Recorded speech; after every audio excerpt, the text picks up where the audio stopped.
So hello mga Canada ka-dreamer ko diyan, no. So ito manonood tayo ng news ngayon at check natin kung ano ba 'yung nangyayari sa Canada for the last few months, no. Ito recap lamang po 'tong video na ito dun sa plans to cut Canada Temporary Foreign Workers Program. So try natin na panoorin itong video nito kasi nakakabahala nga naman talaga, no. So panoorin natin, guys. ¿Cómo está? Bienvenido. During the pandemic, the Trudeau government increased the number of temporary foreign worker permits. Many businesses, from hotels to restaurants to offices, used the program to deal with staffing shortages in low-wage jobs. But the number of permits are being cut. We will have, with today's changes, about 65,000 fewer people participating in the temporary foreign worker program. The farming, construction, and healthcare sectors are exempt, but starting in 1 month, temporary worker permits will be denied in regions where the unemployment rate is higher than 6%. Foreign workers can only make up 10% of the workforce, down from 20, and only 1-year permits will be granted instead of 2. Ayan, at nangyari na nga yung mga kinakatakutan at pinapangambahan ng iba nating kasamahang OFW dyan sa Canada, no? Ito na yung news na talagang alam mo yan, yung utak mo is imbis na nakaset na sa pagtatrabaho na lang, iniisip mo pa yung yung magiging sitwasyon mo kasi kailangan mo isipin yung renewal mo, isipin yung proseso ng permanent residence mo.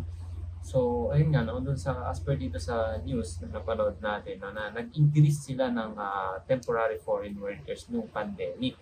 Siguro hindi nila natansya kung gaano kadami yung pumapasok, kaya ayun, tumaas yung population nila ng mga temporary foreign workers.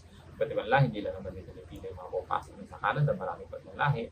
So ayun, ang nangyari, yung cost of living talaga nila, yun, naapektuhan talaga yung mga housing dyan, lalong tumaas yung mga bayad sa renta, no. So isa yan sa mga nakakabahala na sitwasyon ngayon sa Canada, lalong-lalo na sa part ko na paalis pa lang papunta ng Canada, no. So nandito pa lang pala tayo, guys, sa Pilipinas. Sa mga hindi nakapanood sa previous vlog ko, guys, panoorin nyo yung proseso ko. Actually, i-recap ko pa ulit yan, no? Yung mas magandang detail kung paano ako na-hired, ano yung mga proseso ko. So ayan, guys, panoorin nyo lang yung mga previous video. To-post ko down below yung link ng mga previous video ko or bisitahin yung channel ko, and don't forget to subscribe na rin. So ayun nga, para sa akin kasi na dito pa lang sa Pilipinas, no, yung pagpunta ko pala ng Canada is opportunity na sa akin to na ayun nga, paghandaan, diba? Hindi ako yung pupunta doon lamang na para lang excited, ako may snow, mapagtrabaho ko sa ganito. Yung mga yun, actually, naisip ko naman yung kaso nga lang, syempre, ayun, to be wise na rin, guys, no? Kailangan natin paghandaan yung magiging sitwasyon natin doon, financially, diskarte natin, pag-manage natin sa pagtatrabaho, ganyan. So, yung mga napapanood natin sa mga ibang vlogger dyan sa Canada, no, nakakapangamba kasi kita nyo naman, di ba, ang daming mga vlogger na ayun, nare-refuse sa kanilang mga permit, yung pag-refuse sa kanilang mga permanent residence. Meron pa nga yung iba pauwi na, yung iba daw umiiyak pag napapanood mo yung mga vlogs nila, no, na talagang kinikwento nila yung buhay nila na talagang kala nila talaga na sa Canada na yung kanilang dream, no. So katulad natin na papunta pa lang sa Canada, no, iniisip ko na lahat yan, no. Hindi talaga ako although excited ako, pero syempre opportunity ko na habang nandito pa ako sa Philippines, sa pag-aralan lahat na pwede kong pag-aralin at maging handa sa anumang ibigay sa atin ni Lord pagdating doon. Kaya ito, kahit ang hinihintay ko na lang kasi, guys, is yung plane ticket natin. So yung plane ticket natin kasi once na nini-assistan ako ng agency ko, diretso tayo ng Canada. So ang kagandahan pa naman ngayon is wala pa naman yung plane ticket ko. So nandito pa ako ngayon, nag-aaral. Ganyan. Ayun, lalo na yung French ko, di ba? Natapos na natin yung French. So nag-aaralan ko pa rin. Siguro naglalaan lang ako ng 30 minutes to 1 hour. Hindi mo naman kailangan, depende sa tao. Ako kasi ganun na ako mag-aaral. Hindi mo ako ganun sobrang talino eh. Napupul memory din tayo. Bumaba lang yung storage ng utak natin. So, kasi ako, hindi lang yung friendship nag-aaralan ko eh. Nag-aaral din ako ng mga different software din sa trabaho ko.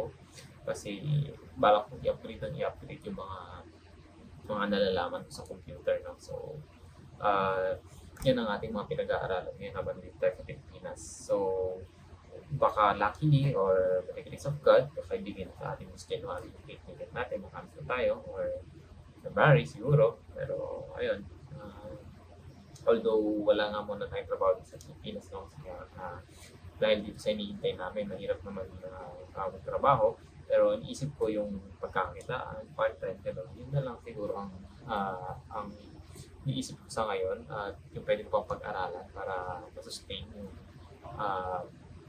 pamumuhay namin dito sa Pilipinas. So, ayun, dito nga sa mga nangyayari sa mga balita na reduce temporary foreign workers, cut down work permit.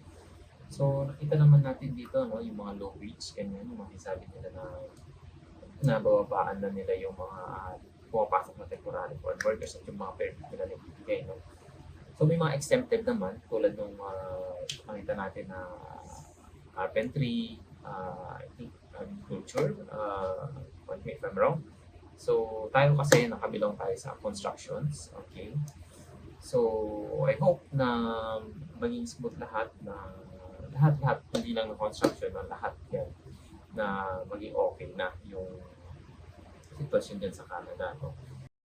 The hotel industry worries it will be more challenging to find and retain workers. We have found resort properties, for example, or areas in remote parts of Canada have more trouble attracting workers and domestic workers, so they rely on this program to operate, particularly through the summer months. The post-COVID surge in foreign residents, including workers and international students, has more than doubled to nearly 2.8 million people since 2021. That explosive growth has put pressure on social programs and contributed to the housing crisis. Ayun, panood natin ulit. No? So itong video ito ay recap nga lang po ito. No? Although alam na natin yung ganitong balita. Pero kumbaga dito sa video na ito, pinapakita lang po natin na yung awareness ko ng papuntang Canada is hindi ganun kadali yung journey na aking pagdadaanan. No? So, kaya nire-recap ko itong video na ito is para sa mga papunta sa Canada is maging aware tayo. At ayun nga, napansin ko kasi doon sa Pidusco, no, na ang dami kasi namin doon sa Pidusco nung last December 13, I think 15 kami nagpidos. So ang dami namin, nakita ko sa lahat sa kanila is excited sila. Although ganun naman talaga yung reaction namin. Although ako rin, no, lahat kami excited, no. Pero yung isang pangamba ko nga lang nung napanood ko yung nakabalitang ganito, isa yun, yung magiging status namin sa Canada pagdating namin. Although maganda yung company mapupuntahan natin, no? Pero nandito pa rin yung pangamba ko na may mga ganito nangyayari.